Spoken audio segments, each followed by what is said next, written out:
like women who are interested in philanthropic work, and I've seen so forward of them.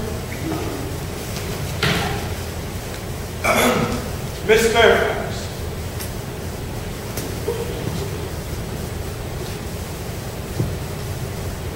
Pray, let me introduce myself to you. My name is Cecily Cardew. Cecily Cardew. What a very sweet name. Something tells me that we are going to be great friends. I like you already more than I can say. My first impressions of people are never wrong. How nice of you to like me so much after we've known each other such a comparatively short time. Pray, sit down. I may call you Cecily. May I not? Pleasure. And you will always call me Gwendolyn, won't you? If you wish.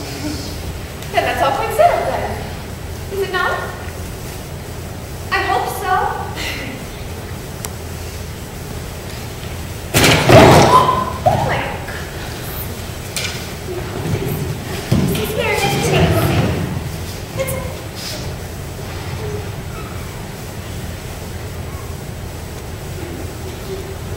Well, perhaps this might be a favorable opportunity for my mentioning who I am. My father is Lord Bracknell. You have not heard of him, I suppose? I don't think so. Oh. Well, outside the family circle, I'm glad to say that Papa is almost entirely unknown. I think that is as it should be. The home seems to me to be the proper sphere for the man, and certainly once a man begins to neglect his domestic duties, he becomes painfully effeminate. Does he not? And I don't like that. Makes men so very attractive. Cecily, Mamma, whose views on education are remarkably strict, has brought me up to be extremely short-sighted, so do you mind me looking at you through my glasses? Oh, not at all, Gwendolyn. I'm very fond of being looked at.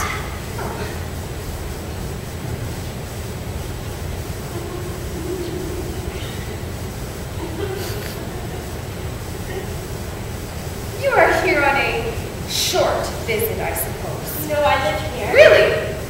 Your mother, no doubt, or some female relative of advanced years, resides here also. Oh, no, I have no mother. Nor, in fact, any relations. Indeed. My dear guardian, along with the help of Miss Prison, has the arduous task of looking after me. Your guardian? Yes, I'm Mr. Wordingsworth. That is very strange that he never mentioned to me that he had a ward. How very secretive of him. He grows more interesting hourly. However, I'm unsure that the news inspires me with feelings of unmixed delight. I am very fond of you, Cecily, but I cannot help expressing a wish that now that I know that you're Mr. Worthing's ward, that you were just a little older than you seem to be, not quite so very alluring in appearance. In fact, if I may speak candidly, Pray do. Feel whenever anyone has anything unpleasant to say, one should always be quite candid. well, to speak with perfect candor, Cecily, I wish that you were fully 42 and more than usually plain for your age. Ernest has a strong, upright nature. He's the very soul of truth and honor, and disloyalty would be as impossible to him as deception. But even men of the most noblest possible moral character have been susceptible to the physical charms of others. Modern, no less than ancient history provides us with the most painful examples of what I refer to. History, indeed, would be quite unreadable if it were not so. I beg your pardon, Gwendolyn. Did you say Ernest? Yes. Oh, but it is not Mr. Ernest Worthing who is my guardian. It is his brother. His elder brother. Ernest never mentioned to me that he had a brother. I'm afraid they haven't been on good terms for quite some time. Oh, well, then that accounts for it. And now that I think of it, I've never heard of any man ever mentioning his brother. The subject seems distasteful to most men. Oh, Cecily, you have lifted a load from my mind. I was growing almost anxious. I think it would have been terrible if any cloud had come across a friendship like ours, would it not? However, you're quite certain that it is not Mr. Ernest Worthing who's your guardian. Quite certain. In fact, I am going to be his. I beg your pardon. Darling Gwendolyn, reason why I should make a secret of it to you. Our little country newspaper is sure to chronicle the fact by next week. Mr. Ernest Worthing and I are engaged to be married!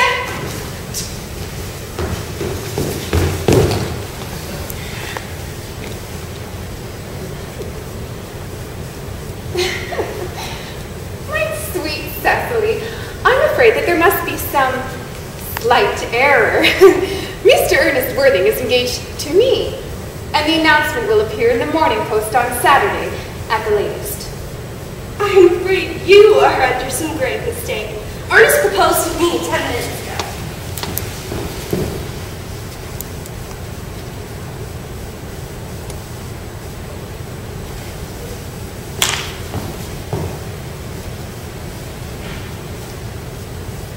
Well, it is certainly very curious because Ernest proposed to me yesterday afternoon at 5:30.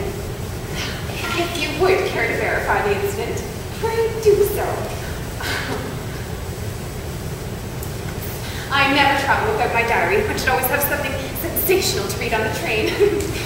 I'm so sorry, my darling Cecily, if it is any disappointment to you, but I'm afraid that I have the prior claim. Pain me more than I can possibly say, dearest Gwendolyn, if it were to cause you any mental or physical anguish. Clearly, since Ernest proposed to you, he changed his mind. If the poor fellow has been entrapped into some sort of foolish promise, I shall consider it my duty to rescue him at once and with a hand. No matter what unfortunate entanglement my dear boy may have gone into, I will never reproach him for it after we are married. Do you allude to me, Miss Cardew, as an entanglement? You are presumptuous, and on an occasion of this kind, it becomes more than one's moral duty to speak one's mind. It becomes a pleasure. Do you suggest, Miss Fairfax, that I entrapped Ernest into an engagement? How dare you! Now is no time for hiding behind the shallow mask of manners. When I see a spade, I call it a spade. Well, I'm glad to say that I have never seen a spade. It's obvious that our social spheres have been widely different. Shall I make tea as usual, miss? Yes, as usual.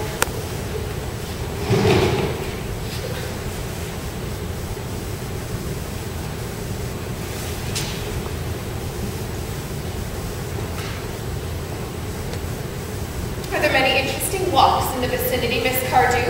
Oh yes, a great many. But from one of the top of the nearby hills, one can see 5 counties. 5 counties? Oh my. Well, I don't think I should like that. I hate crowds. I suppose that is why you live in town. Quite a well-kept garden you have, Miss Cardew.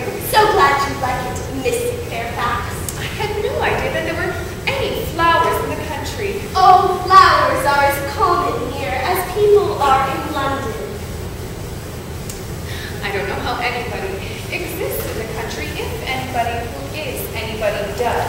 The country bores me to death. Oh, I suppose this is what the newspapers call agricultural depression. I hear the aristocracy is suffering greatly from it as of late. There's almost an epidemic amongst them, so I'm told. Tea, Miss Fairfax? Thank you. Detestable girl, but I'm plain tea. Sugar? No, thank you. Sugar is not fashionable anymore.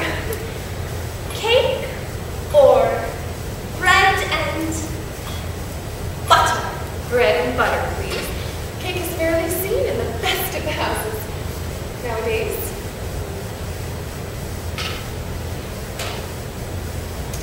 Please hand that to Miss Fairfax.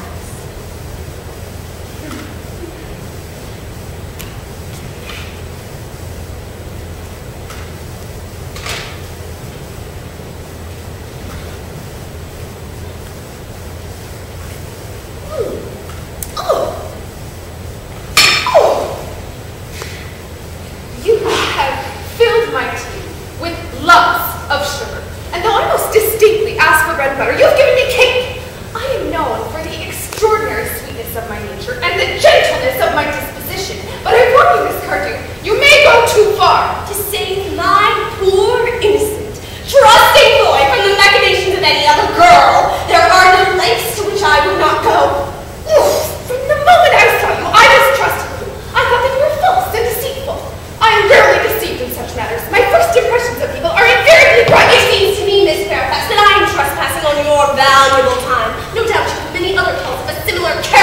making